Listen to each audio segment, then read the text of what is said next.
Hello Usha ma'am, welcome to VMC മലയാളമ്മ. ഉഷ മാമിന് എന്താ മെഡിറ്റേഷനിൽ വന്നിട്ടുണ്ടായ നേട്ടങ്ങള് ഉറക്കെ പറയണേ. പിതാമഹഭദ്രജിക്കും പ്രപഞ്ചശക്തിക്കും മാതാവിനും ഗുരുക്കൾക്കും മാതാപിതാക്കൾക്കും എല്ലാവർക്കും നന്ദി. എല്ലാവർക്കും പ്രണാമം. ഉറക്കെ പറയത്തെന്താ? ഞാൻ ഇവിടെ വന്നിട്ട് 4 മാസത്തോളം മെഡിറ്റേഷനിൽ വന്നിട്ട്. ഓക്കെ. എനിക്ക് ഒരുപാട് അസുഖങ്ങളൊക്കെ ഉള്ള ആളായിരുന്നു. എന്തൊക്കെ അസുഖങ്ങൾ ഉണ്ടായിരുന്നു?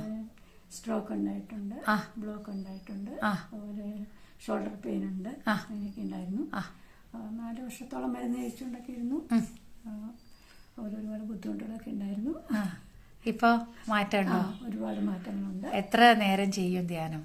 ഞാൻ 2 മണിക്കൂറൊക്കെ ഇരിക്കുന്നുള്ളൂ. 3 മണിക്കൂറിലേക്ക് വന്നിട്ടില്ല. അപ്പൊ അതും ചെയ്യുമ്പോ ഇനിയും മാറ്റങ്ങൾ അത് നല്ല വിശ്വാസം ഉണ്ട് അങ്ങനെ. അതെ അതെ അതെ. ഈ മാറ്റങ്ങൾ വന്നപ്പോ മെഡിറ്റേഷനിൽ വിശ്വസിച്ചോ? മെഡിറ്റേഷൻ ദൈവ ശുശ്രൂഷയാണ് കേട്ടോ. മനസ്സ് ശൂന്യം ചെയ്താൽ ദൈവം തന്നെ ശുശ്രൂഷിക്കും. എന്നപ്പോൾ എന്നോട് മിനി ആദ്യം ഇതേ പറ്റി പറഞ്ഞത്. അപ്പൊ ഞാൻ അമ്മയ്ക്ക് വേണ്ടി ഒരുപാട് പ്രാർത്ഥിച്ചു. ഒരുപാട് വിഷമിക്കാതെ അമ്മ മരിച്ചു. അത് ശരി. സന്തോഷമുണ്ട്. അത് ശരി. മരണം അനിവാര്യമാണ്. അത് സുഖമായിട്ട് സംഭവിക്കട്ടെ അല്ലേ? ഒരുപാട് ഞങ്ങള് കഷ്ടപ്പെട്ടു. അപ്പൊ നമുക്ക്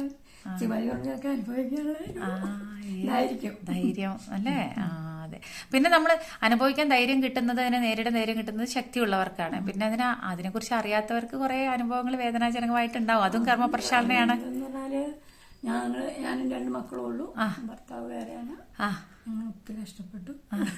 അപ്പൊ അമ്മ മരിച്ചു കഴിഞ്ഞ ഉടനെ മോളുടെ വിവാഹമായിരുന്നു. അത് മിനി പറഞ്ഞിട്ടുണ്ടാവല്ലോ, ചേച്ചിയുടെ മോളുടെ വിവാഹം എവിടെയോ പോകുന്ന കാര്യം അതിന്റെ മോളായിരുന്നു.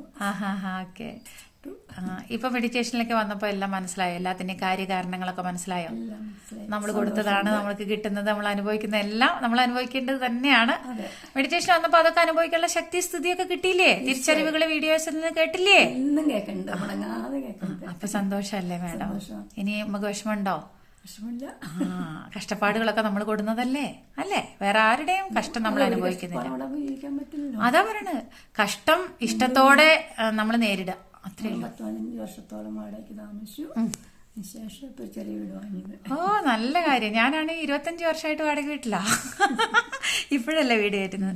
നമുക്ക് നമ്മള് യഥാർത്ഥ സത്യമാർഗത്തിലുണ്ടാവുമ്പോ സമയമാകുമ്പോ എല്ലാം പ്രകൃതി തരൂ കേട്ടോ. ഇപ്പൊ പിന്നെ ഹാപ്പി അല്ലേ? അപ്പൊ ഇനി ധ്യാനത്തിന്റെ സമയം കൂട്ടൂ. 2 മണിക്കൂർ എന്നുള്ളത് 3 മണിക്കൂറാക്കി. എന്ത് ജോലിയാ ചെയ്യുന്നേ? കമ്പനിയിൽ പോയി ചക്കയുടെ കമ്പനി. അതെയോ?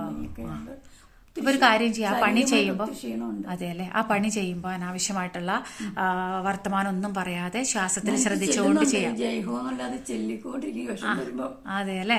അതും അതെ. പിന്നെ നമ്മൾ സൈലന്റ് ആയിട്ട് ശ്വാസത്തിൽ ശ്രദ്ധിച്ചുകൊണ്ട് ആ പണി ചെയ്യാം. പിന്നെ അവിടെ ഉള്ളവർക്ക് ഈ VMCയിലുള്ള ഓരോ ശുദ്ധ സത്യങ്ങളെ കുറിച്ചിട്ട് പറഞ്ഞു കൊടുക്കുക. അപ്പൊ വിമർശനങ്ങളാണ് കൂടുതൽ. അപ്പൊ പിന്നെ എന്ത് ചെയ്യാ? വിമർശിക്കുന്നവരുടെ അടുത്ത് ഉപേക്ഷ. അപ്പൊ ഇനി മേഡം അവിടെ സംസാരിക്കണ്ട. ഓക്കെ. അപ്പൊ മേഡം എന്ത് ചെയ്യണം? മേഡം ശ്വാസത്തിൽ ശ്രദ്ധിച്ചിട്ട് സൈലന്റ് ആയിട്ട് മേഡം ശ്വാസത്തിൽ ശ്രദ്ധിച്ചുകൊണ്ട് ചക്കപ്പണി ചെയ്തോളൂ കേട്ടോ. അപ്പൊ പിന്നെ വേദന ഒന്നും ഉണ്ടാവില്ലേ? ഓക്കെ അമ്മ, സന്തോഷായില്ലേ? ഇനി എല്ലാവരോടും ധ്യാനം ചെയ്യാൻ പറയൂ. ഇത് കൂടെ പറഞ്ഞോളൂ. പറയൂ. എല്ലാരും ഇത് കേൾക്കുന്ന എല്ലാവരും മെഡിറ്റേഷൻ ചെയ്യണമെന്ന് പറയൂ. എല്ലാ എല്ലാ മാസ്റ്റേഴ്സും വീഡിയോ കാണുകയും ധ്യാനം ചെയ്യുകയും അത് സന്തോഷകരമായിട്ട് മുമ്പോട്ട് കൊണ്ടുപോവുകയും ചെയ്യുമ്പോൾ മറ്റുള്ളവർക്ക് പറഞ്ഞു കൊടുക്കുകയും ചെയ്ത് നമ്മുടെ കുടുംബത്തിന് സന്തോഷം, മറ്റുള്ളവർക്ക് സന്തോഷം, എല്ലാവർക്കും വേണ്ടി ഇതിനെ പ്രവർത്തിക്കുകയും ഇത് പറഞ്ഞു കൊടുക്കുകയും ചെയ്യണം. അത് നല്ലൊരു അനുഭവമാണ്. എന്റെ അനുഭവം കൊണ്ടാണ് ഞാനും പറയുന്നത്. എല്ലാവർക്കും നല്ല കാര്യം ഉണ്ടാവുകയും ചെയ്യും. നല്ലതായിട്ട് മുമ്പോട്ട് പോവുകയും ചെയ്യട്ടെ എന്ന് ആശംസിക്കുന്നു. Thank you. നന്ദി. Thank you ma'am. ലവ് യുടാ.